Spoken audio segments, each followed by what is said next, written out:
encore ça. Voilà, heureux d'être encore avec vous ce soir pour avoir une continuité dans la parole de Dieu, de ce que nous avons vu hier, parce que c'est un domaine infiniment important. Vous savez, la dimension de la justice est quelque chose qui prime dans la pensée de Dieu, dans le cœur de Dieu. Et Jésus nous a enseigné de rechercher le royaume de Dieu et la justice de Dieu.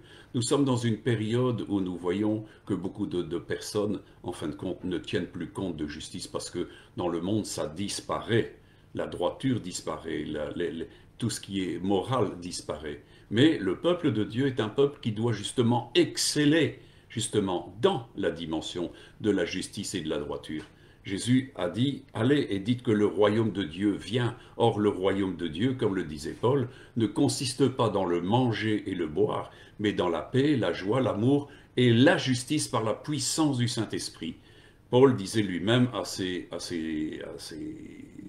aux disciples qu'il préparait de prévoir et de rechercher premièrement la justice de Dieu, car le royaume de Dieu consiste d'abord en justice, et Jésus, quand il établit le royaume sur la terre, eh bien, il va faire justement triompher la droiture et la justice. La règle sera la droiture et le niveau, la justice. Donc, mes amis, nous comprenons ici que c'est une position qui nous permet d'être des vainqueurs, parce que on a vu hier, et combien il était important, comme cette dame qui était une pécheresse, qui en fin de compte est repartie justifiée.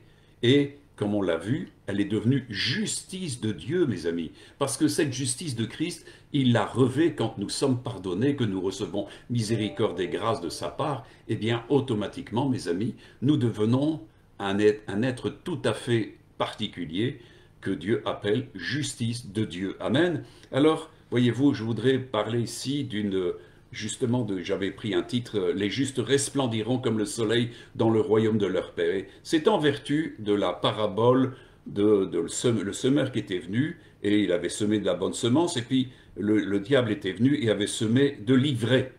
Et nous savons que les apôtres ont demandé à quoi se relevait cet enseignement. Et Jésus leur a expliqué que lui a porté la bonne parole, mais l'ennemi a amené l'ivraie. Et c'est parce qu'il y a les fils de Dieu, mais aussi les fils du malin. Et nous savons, et Jésus donne l'explication, qu'à la fin, ici, et nous sommes très proches de cela, Jésus va envoyer ses anges pour qu'il arrache tous les scandales, toute l'iniquité, toutes les choses. Et en fin de compte, il va en fin de compte arracher tout cela et brûler cette ivraie. Et nous sommes tout proches de voir ces choses s'accomplir. C'est pour ça que il nous est dit que à la fin, il dit le Fils de l'homme enverra, au verset 41 de Matthieu 13, il le dit, donc le Fils de l'homme enverra ses anges qui arracheront de son royaume tous les scandales et ceux qui commettent l'iniquité. Ils les jetteront dans la fournaise ardente où il y aura des pleurs et des grincements de dents. Alors les justes resplendiront comme le soleil dans le royaume de leur Père, que celui qui a des oreilles pour entendre, entende. Mes amis, nous savons que la terre va passer en termes de royauté. Pour l'instant, c'est le royaume du diable, mais toutes ces dimensions et tous ces royaumes, mes amis, vont disparaître pour, en fin de compte, il n'y aura plus qu'un seul royaume. C'est pour ça que Jésus parle que le Fils de l'homme enverra ses anges qui arracheront de son royaume tous les scandales. Donc, mes amis, ce triage va se faire ici par les anges, et c'est pour ça qu'en réalité, il y aura séparation de deux générations, ceux qui sont les fils de Dieu et ceux qui sont les fils du diable. Et c'est pour ça que et ici Jésus parle à ce moment-là des justes. Mes amis, nous sommes devenus justice de Dieu parce que nous avons en fin de compte eu foi dans le sacrifice de Jésus, dans sa justice, et Dieu nous couvre de sa justice. Et c'est pour ça qu'il dit ici au verset 43, « Alors les justes resplendiront comme le soleil dans le royaume de leur Père, que celui qui a des oreilles pour entendre, entende. » Nous savons que même déjà dans l'Ancien Testament, l'ange Gabriel avait expliqué que tous ceux qui auront enseigné et pratiqué la justice resplendiront comme le firmament. Donc, ça veut dire que dans le royaume de Dieu, les justes vont avoir vraiment un rayonnement tout à fait particulier. Et c'est pour ça que Dieu fait la différence entre les justes et ceux qui ne le sont pas. Alors, on comprend qu'il faut vraiment être dans cette dimension du royaume de Dieu, car le royaume de Dieu, c'est justement l'amour, la paix, la joie et la justice par le Saint-Esprit. Et je voudrais vous entraîner dans quelque chose qui est intéressant, parce que moi je vois qu'il y a un couronnement des champions de la justice de Dieu. Et c'est là où, en fin de compte, on parle souvent d'être des plus que vainqueurs et d'être des gens qui, en fin de compte, fonctionnent et, en fin de compte, reçoivent la couronne. Et Paul il nous est dit ici qu'il proclame justement la victoire et le couronnement des justes selon Dieu. Et c'est dans 2 Timothée, chapitre 4, versets 7 à 8.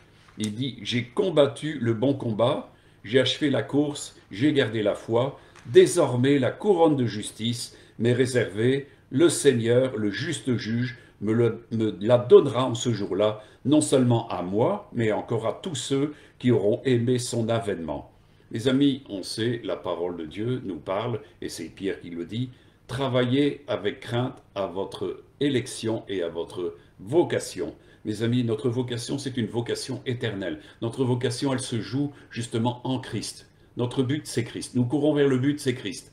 Et mes amis, c'est une question de justice. Et c'est ce que Paul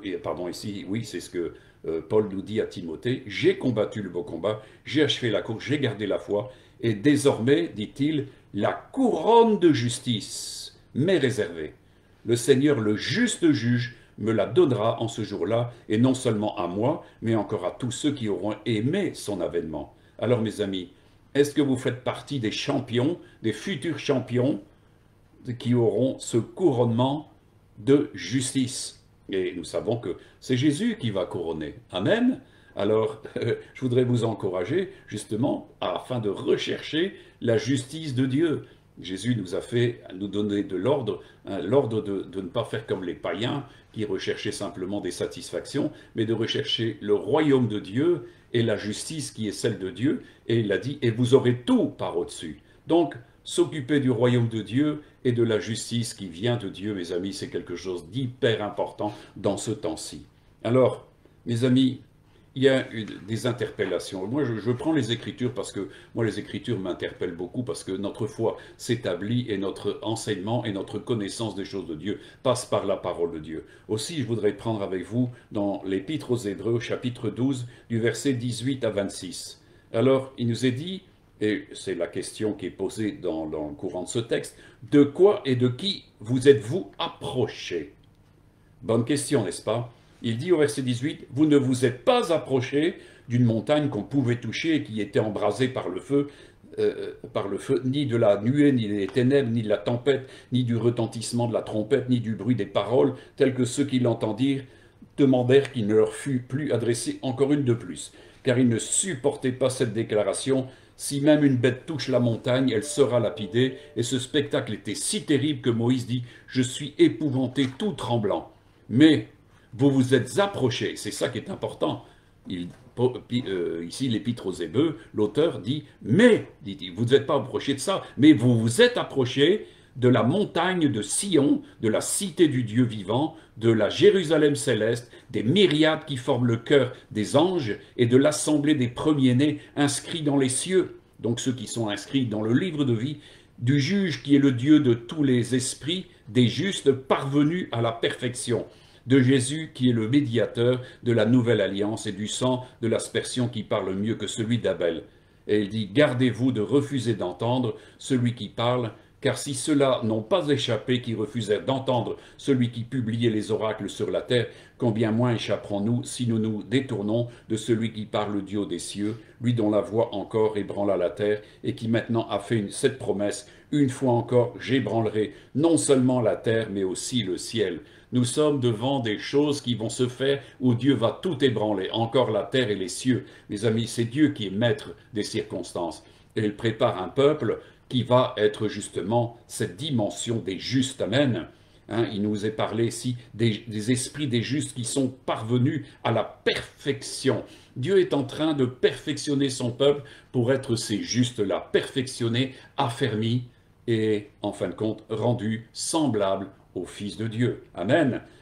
Dieu nous a destinés, nous a prédestinés à être rendus semblables à son Fils. Et mes amis, vous savez que Jésus, c'est le champion de la justice. Alors, si nous voulons avoir un héritage avec lui, eh bien il est bon de prendre de la graine et de l'exemple par rapport à Jésus. Si lui-même est juste, eh bien nous devons d'être des hommes et des femmes justes, puisque nous sommes justice de Dieu, nous sommes devenus justice de Dieu. Amen. Alors, les jours glorieux du Seigneur avec les champions et les experts en justice. Hein. Et oui, mes amis, c'est important de comprendre qu'il y a des jours glorieux qui viennent. Et si le monde ne les voit pas, nous les attendons avec une grande espérance et une grande foi. Amen. Et il nous est dit dans l'Apocalypse, chapitre 19, du verset 5 à 9, « Une voix sortit du trône disant, louez votre Dieu, nous tous ses serviteurs, vous qui le craignez petits et grands, et j'entendis comme une voix d'une foule nombreuse, comme un bruit de grosses eaux et comme un bruit de fort tonnerre, disant Alléluia, car le Seigneur notre Dieu Tout-Puissant est entré dans son règne. Réjouissons-nous, dit le verset 7, et soyons dans l'allégresse, et donnons-lui gloire, car les noces de l'agneau sont venues, et son épouse s'est préparée, il lui a été donné de se revêtir d'un fin lin éclatant pur, car le fin lin, ce sont les œuvres justes des saints. Et l'ange me dit, écris heureux ceux qui sont appelés au festin des noces de l'agneau, et il me dit, ces paroles sont les véritables paroles de Dieu. Mes amis, nous voyons ici une phase glorieuse de ce qui vient. Jésus est entré dans son règne, et ce règne est tout proche, mes amis. Aussi, il nous est dit qu'il va faire paraître. L'épître de Paul nous parle que Jésus est en train de préparer son Église et il la sanctifie par la parole, par le baptême, et il la purifie, et en fin de compte, il va la faire paraître devant lui, glorieuse, sans tache, sans souillure, sans flétrissure. Donc c'est cela ici. Et on parle ici de l'épouse. Et il y a une particularité qui devrait faire toute notre attention. Il nous est dit que cette épouse s'est préparée et lui était donné de se revêtir d'un fin lin éclatant et pur. Éclatant et pur. Car le fin lin, ce sont les œuvres justes des saints. Mes amis, ce sont les œuvres justes des saints. C'est ce qui va vous vêtir devant la face de Dieu. C'est ce qui va vous revêtir et qui va être, en fin de compte, votre véritable revêtement. C'est cette dimension de tout ce qui est pratiqué au niveau de la justice. Alors, on comprend ici que si nous voulons rejoindre l'époux céleste qu'est Jésus, eh bien, nous ne pouvons pas venir sans cet habit de fin lin. Et on comprend automatiquement que l'épouse, et nous sommes tous, en fin de compte, ces épouses qui allons à la rencontre du Seigneur, et il nous est donné d'être préparés et de nous revêtir. De quoi? Eh bien, justement, de cette dimension des œuvres de justice. Et ce qui veut dire qu'en réalité, les épouses, les vierges sages, sont des expertes en justice. Ce sont des expertes en justice. Et elles ne se laissent pas épingler dans des trucs qui sont faux, mais elles ont à cœur de faire tout ce qui est juste. Comme Jésus l'a dit, il est important que nous discernions tout ce qui est juste et de pratiquer tout ce qui est juste, mes amis. Si Jésus est juste, nous sommes appelés aussi à être des experts en justice. Et je crois que le spectacle que donnera véritablement cette dimension de l'épouse, eh bien, ça sera quelque chose de merveilleux, parce que tous ceux qui vont s'approcher du Seigneur vont être revêtus, et ça sera le spectacle, en fin de compte, de tout ce qu'ils auront accompli. Tout cela sera démontré. En fin de compte, c'est comme un habit qui les revêt. Un habit de fin lin, mes amis. Est-ce que vous comprenez l'importance de cette dimension des œuvres? Beaucoup de gens ont fait des œuvres absolument pitoyables, mais je crois que dans ces derniers temps, l'Église, la véritable épouse de Christ, les véritables épouses qui vont à la rencontre du Seigneur, vont mettre un zèle, surtout dans un temps où justement la vérité, la justice, la droiture et tout ce qui est noble, en fin de compte, trébuche devant nous dans la société, eh bien, il est important que nous soyons véritablement cette épouse qui démontrons, et c'est ce que dit ailleurs la parole de Dieu, c'est Paul qui en parle, la création soupire après la révélation des fils et des filles de Dieu. Ça veut dire des hommes et des femmes qui sont justement des experts dans la dimension de la justice et qui sont des ministres de justice de Christ. Nous savons que Satan veut être aussi un ministre de justice, mais de sa justice corrompue. Tandis que les enfants de Dieu, ce sont des ministres qui s'appliquent pleinement à justement à pratiquer toute cette justice préparée par Dieu. Parce que les œuvres préparées d'avance dont nous parle Éphésiens, mes amis, ce sont des œuvres de justice. Amen. Moi, je sais que ça m'a réjoui quand je me suis converti de voir que Dieu avait préparé des œuvres afin que je les pratique, mes amis. Ça, ce sont des œuvres de justice. Ce sont celles que Dieu a préparées dans son cœur afin que nous les pratiquions. Et je crois que l'épouse va venir et tous ceux qui sont l'épouse, tous ceux qui sont les vierges sages, vont avoir revêtu justement toute cette dimension de fin là qui sont en fin de compte l'implication, la réalisation, la concrétisation de toutes ces œuvres que Dieu avait préparées, car Dieu, en fin de compte, nous les révèle par l'Esprit, et nous entrons dans l'accomplissement de cette vocation, de cette élection, et nous pratiquons ces choses-là afin que Christ soit glorifié dans nos vies, parce que désormais, comme le disait Paul, nous ne vivons plus pour nous-mêmes, mais nous vivons pour celui qui s'est donné pour nous. Amen. Est-ce que vous êtes sensibles? Parce que il est important, mes amis, d'avoir une véritable révélation dans la dimension de la justice. Beaucoup de gens ont fait énormément de compromis. Un véritable chrétien ne fait pas de compromis. Il est dit que s'il est devenu justice de Dieu, peut-il déchoir ensuite de cette justice et ne plus être justice de Dieu? Dieu nous donne une personnalité de juste. Amen. Parce que Christ nous a libérés justement du péché. Lui qui n'a pas commis de péché, il l'a fait devenir péché afin que nous devenions justice de Dieu en lui. Alors comprenez que nous ne pouvons en aucun cas présenter un tel scandale. C'est que ayant connu cette grâce et cette capacité de devenir quelqu'un de juste selon Dieu, en fin de compte de déchoir de cette position et de retourner au péché, à une vie de péché qui déshonore Dieu complètement et qui nous, en fin de compte, nous ravale au rang de transgresseurs et d'iniques. Et en fin de compte, nous crucifions pour notre part à nouveau le Christ, mes amis, et nous tenons pour profane le sang de l'alliance par laquelle nous avons été lavés, purifiés. Comprenez qu'un juste ne peut en aucun cas faire fi et mépriser et oublier ces choses-là. Et en fin de compte, insulter l'Esprit de la grâce qui nous a sanctifiés par le sang de l'agneau, par la parole de Dieu, par la vérité, par la grâce du Seigneur, par la miséricorde du Seigneur. Mes amis, comprenez que le titre de juste selon Dieu est quelque chose d'infiniment précieux et nous devons veiller à ne pas perdre ce statut. Nous sommes devenus justice de Dieu. Dieu nous regarde comme des justes, il nous regarde comme si nous étions son fils. Amen. Et tout ça, mes amis, ça vient de Dieu. Amen. Alors, comprenez l'importance de cette épouse, de ces épouses qui vont être là, revêtues de fin lin, des œuvres justes. Alors, soyons vraiment zélés pour la justice, zélés, vraiment. Il ne faut pas se relâcher parce que dans ces temps-ci, nous voyons que beaucoup de gens se relâchent et abandonnent la foi et en fin de compte font énormément de compromis quant à la vérité.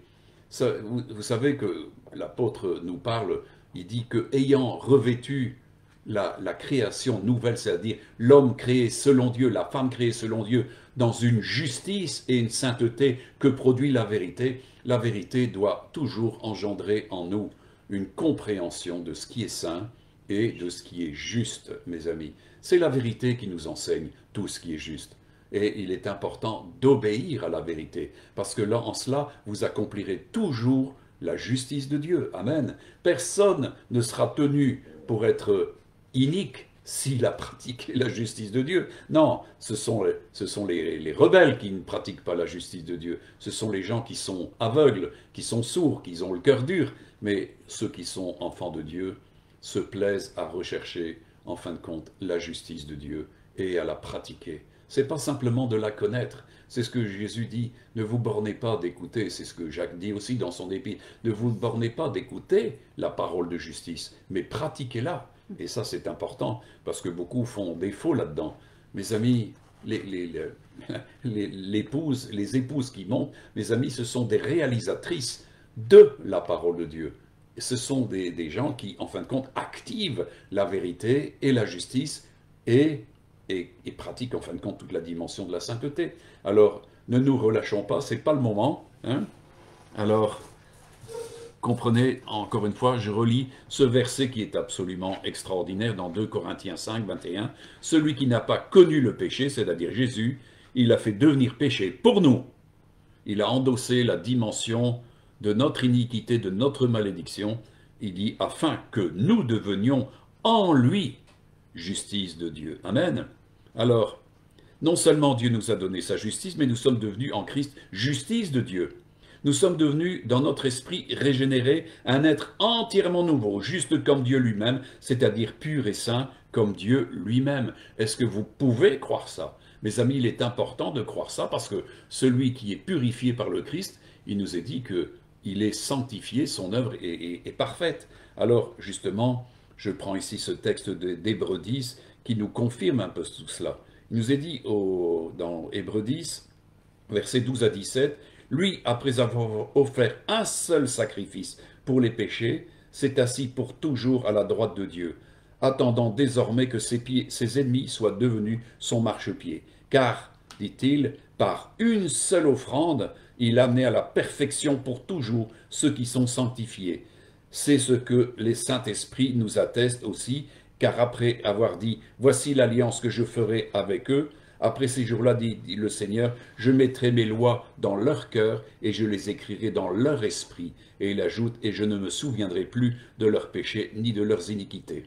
Sous la loi, les sacrificateurs étaient obligés de ramener le souvenir de ces anciens péchés. C'est pour ça qu'en réalité, l'œuvre n'était pas parfaite, mais Jésus est venu sans le sacrifice des bêtes, sans le sang des bêtes, sans la purification que réclamait le Lévitique, parce que c'est lui qui a fait la purification. Et il nous est dit ici que par une seule offrande, je relis avec vous parce que c'est important ce qui est cité ici, car par une seule offrande, il a amené à la perfection pour toujours ceux qui sont sanctifiés.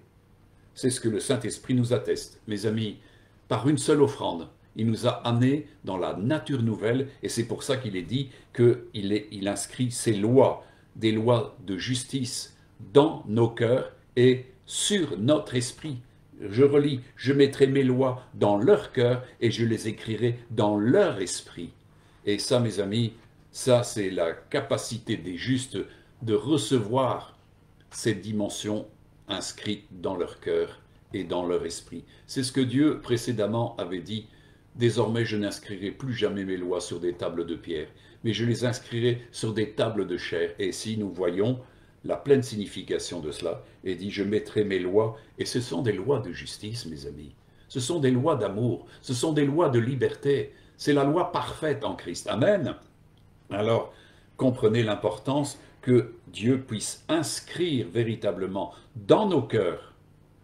Hein, je mettrai mes lois dans leur cœur et je les écrirai dans leur esprit. Est-ce que vous avez reçu toutes ces dimensions de liberté? Christ nous a appelés à la liberté. On l'a vu, celui qui pêche est encore toujours esclave, mais celui qui est libre, mes amis, du péché, est libre vraiment, et il peut marcher en nouveauté de vie, libre du péché, libre de la mort. Amen.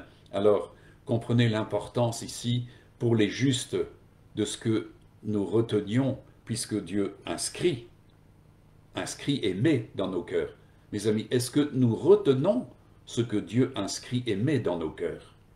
Ce sont des lois divines, ce sont des lois qui nous gardent et qui nous permettent d'être des natures différentes.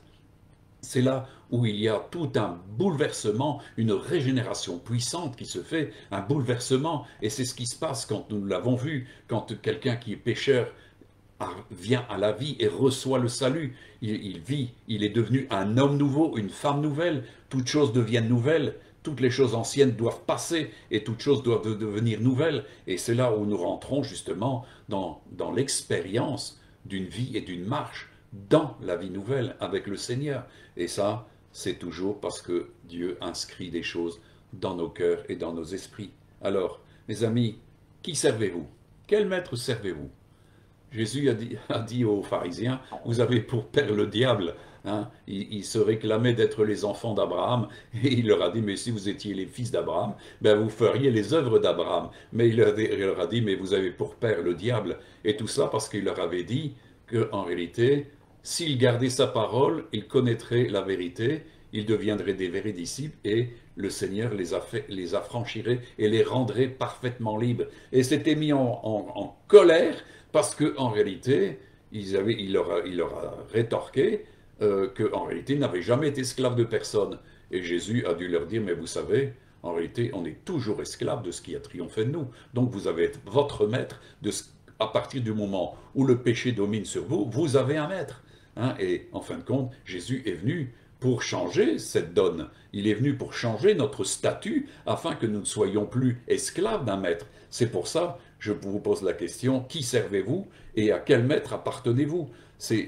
Paul nous dira dans Romains 5, verset 19, « Car comme par la désobéissance d'un seul homme, c'est-à-dire Adam, beaucoup ont été rendus pécheurs, de même par l'obéissance d'un seul, c'est-à-dire Jésus, beaucoup seront rendus justes. Or la loi est intervenue pour que l'offense abondât, mais là où le péché a abondé, la grâce a surabondé, afin que comme le péché a régné par la mort, ainsi la grâce régna par la justice pour la vie éternelle par Jésus-Christ notre Seigneur, mes amis. Est-ce que nous voulons continuer le règne de la mort, mes amis? C'est le péché qui donne ce règne de mort. Mais Dieu nous dit par la grâce, eh bien, ainsi la grâce règne par la justice pour la vie éternelle par Jésus-Christ notre Seigneur. Nous avons reçu cette dimension de la justice. Dieu nous a couverts de la justice de son Fils.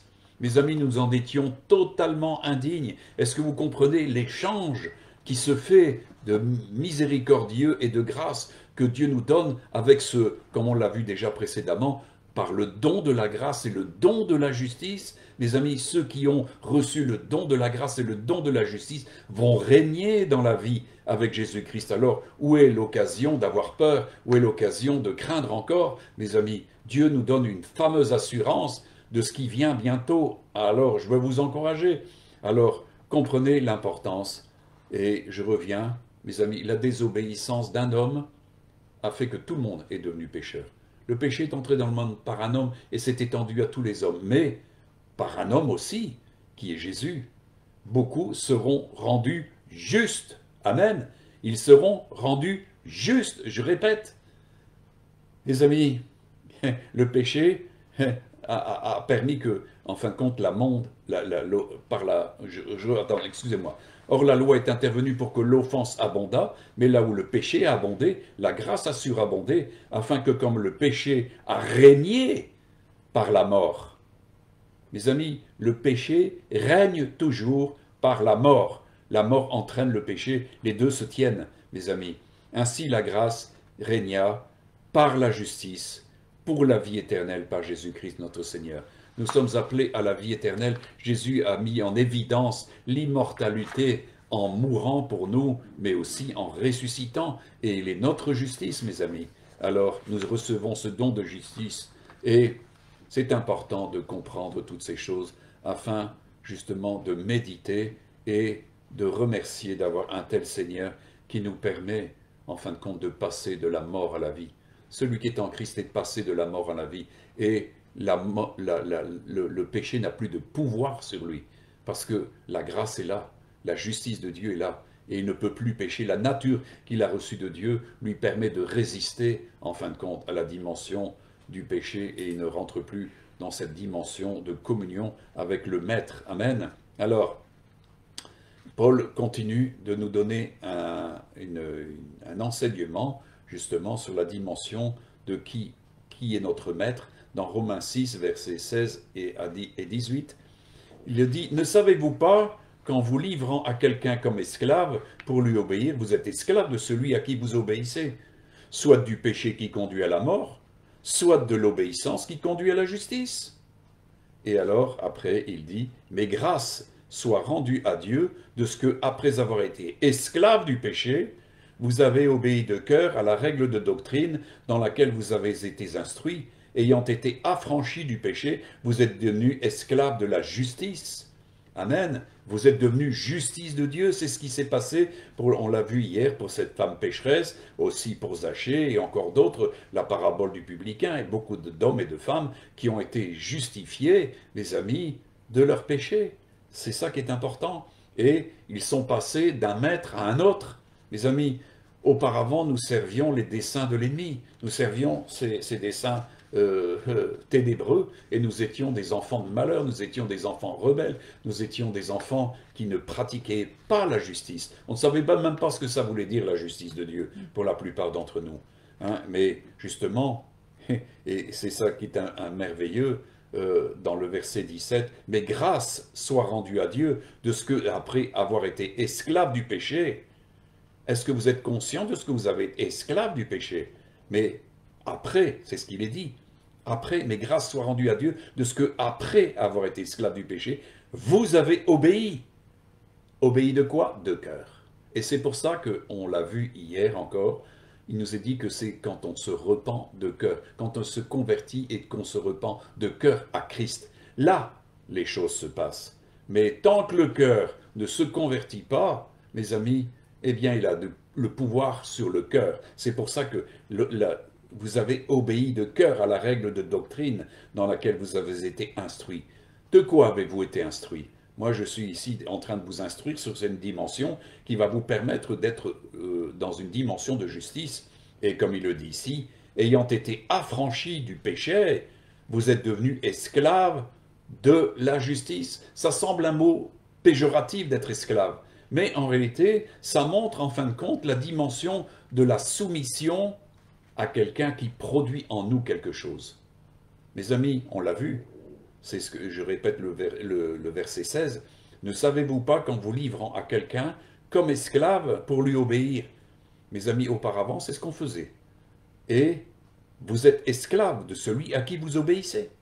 Soit du péché, qui conduit à la mort, bien sûr, parce que ça c'est la finalité, le péché conduit toujours à la mort, et soit de l'obéissance à la vérité, à la justice de Dieu, et qui conduit justement à la justice et à la vie éternelle, à la sainteté, mes amis. Alors, on comprend que Paul termine par une action de grâce, mais grâce soit rendue à Dieu. Mes amis, est-ce que vous rendez grâce à Dieu de ce que, après avoir été esclave du péché, mes amis, je crois que tous ceux qui ont goûté véritablement à la libération de leur conscience, quand le cœur souillé est nettoyé, purifié, sanctifié, mes amis, peut-on encore retourner, en fin de compte, à une mauvaise façon de vivre? Moi, je crois que justement, celui qui est nettoyé, purifié dans sa conscience, et que les œuvres mortes sont entièrement détruites et anéanties par le pardon de Dieu, par la miséricorde de Dieu, mes amis, eh bien, celui-là ne peut plus faire que rendre grâce à Dieu que après avoir été esclaves, ils sont devenus esclaves de la justice. Mes amis, c'est un bon maître que nous servons.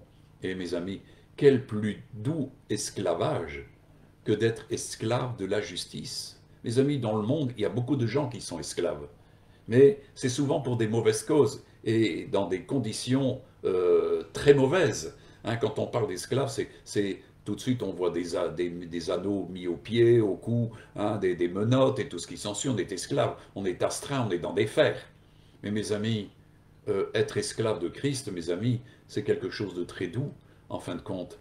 N'y a-t-il pas quelque chose de plus merveilleux que de servir la justice de Dieu, que d'être justice de Dieu, une personnalité qui est reconnue par Dieu comme étant une justice, comme semblable à lui, semblable à son Fils? Nous sommes héritiers, co-héritiers avec Christ d'une dimension du royaume, mes amis. Et ce royaume est un royaume de justice. Et il nous faut nous rendre dignes. Et Christ nous a élevés à cette dignité d'enfants de Dieu. Et c'est ce que nous sommes, dit la parole de Dieu. Et Dieu n'a pas honte d'être appelé notre Père. Mais, mes amis, ça c'est dit uniquement pour ceux qui vivent justement, qui sont devenus des esclaves de la justice. Pourquoi? Parce qu'ils sont hautement préoccupés de la justice.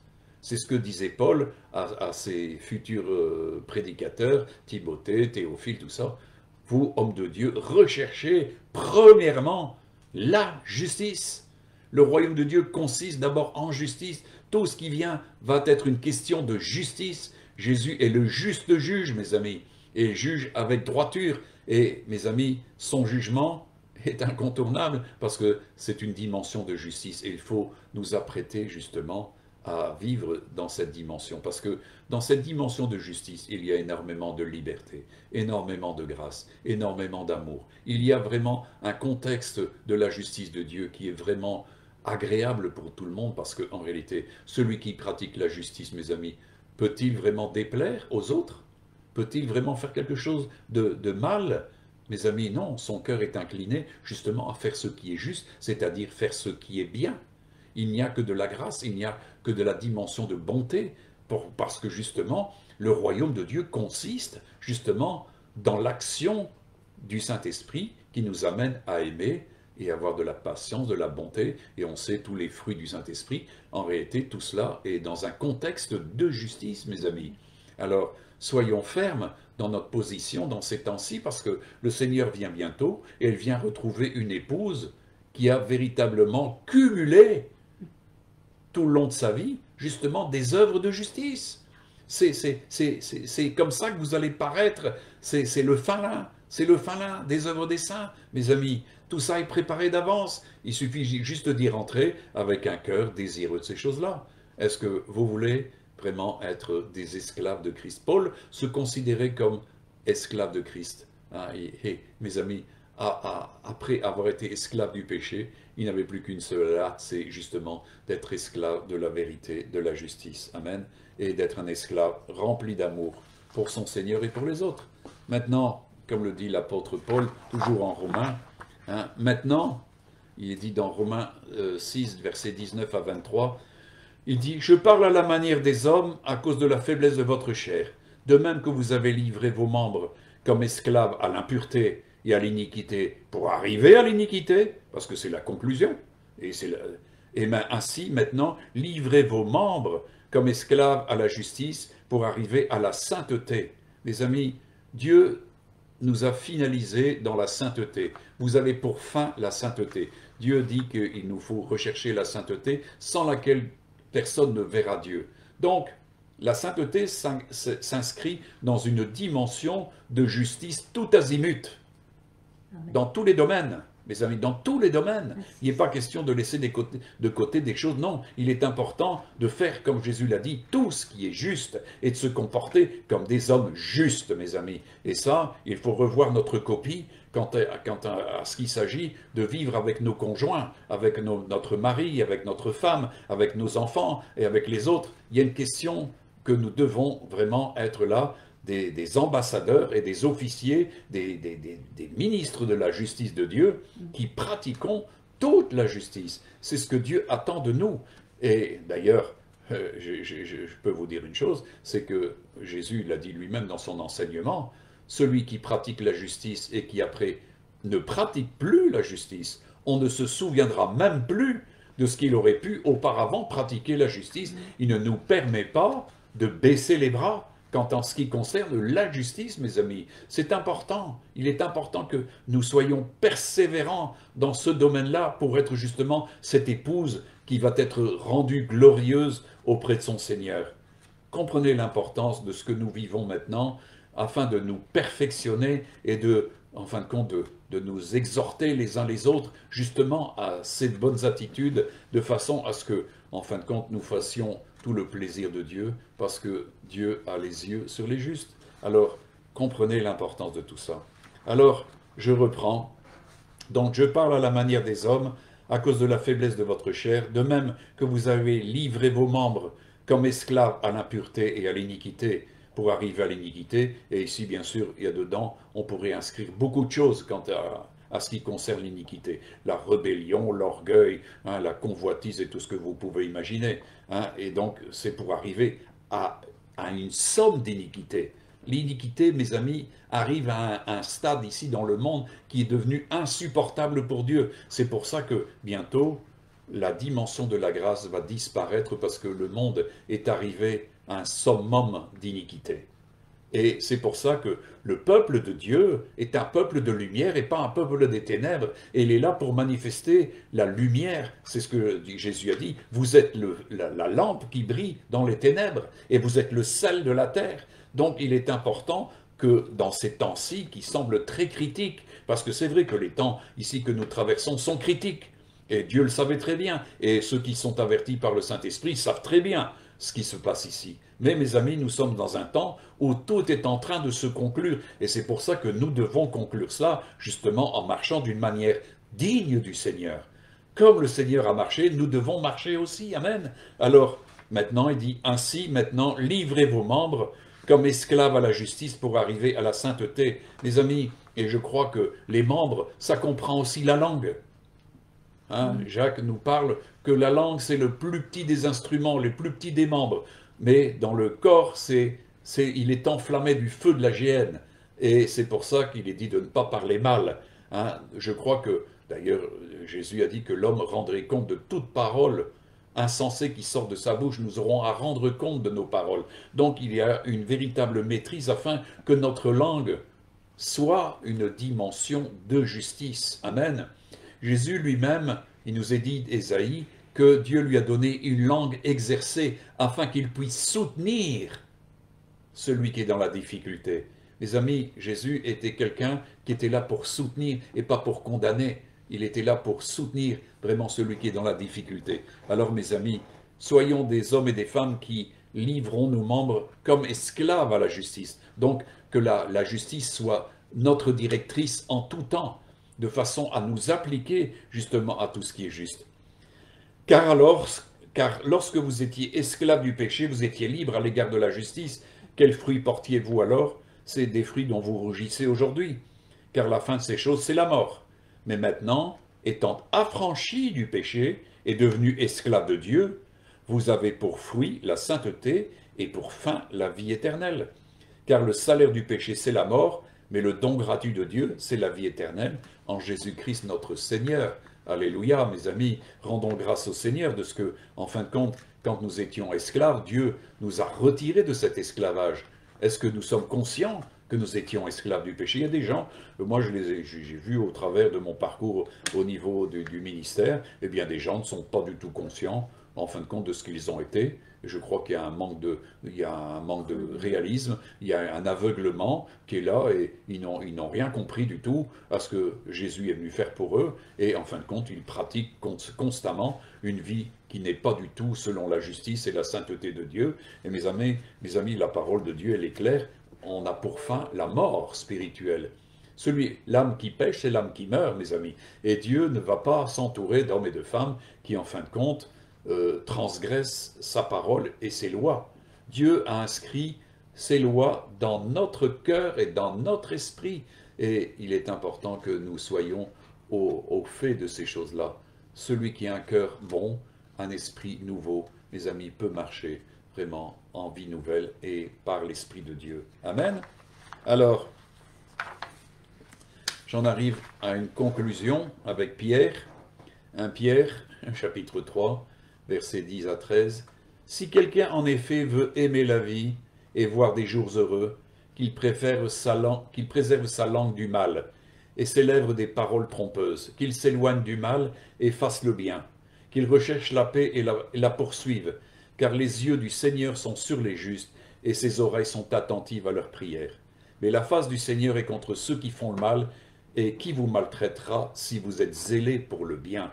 Si vous êtes zélés pour la justice, mes amis, personne ne vous maltraitera. Amen.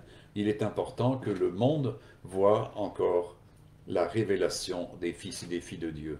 Et c'est ce que la parole prophétique de Dieu nous dit, que les puissances et les autorités du monde des ténèbres et doivent comprendre par l'Église, c'est-à-dire par l'épouse, qui sont constituées de toutes ces fiancées qui vont à la rencontre de l'époux, une démonstration de sagesse, une dimension de justice, une dimension de probité, de droiture et de vérité constamment.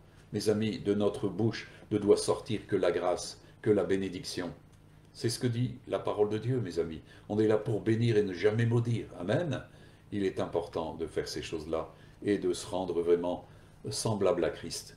Le royaume de Dieu, mes amis, bientôt va se manifester avec puissance, avec la venue des anges. Jésus, il a dit, hein, bientôt le monde verra Jésus venir avec les anges de sa gloire et il prendra avec lui, eh bien, mes amis, les justes, les élus. Les élus vont être rassemblés, comme on l'a vu dans la parabole de l'ivraie et du bon grain. C'est les anges qui font la séparation. Cette séparation va avoir lieu. Et tous ceux qui sont les fils du malin, mes amis, n'auront aucune part au royaume de Dieu. Dieu vient chercher ses élus. Et c'est pour ça que la parole de Dieu nous dit de travailler avec crainte et tremblement, non seulement à son élection, mais aussi à sa vocation.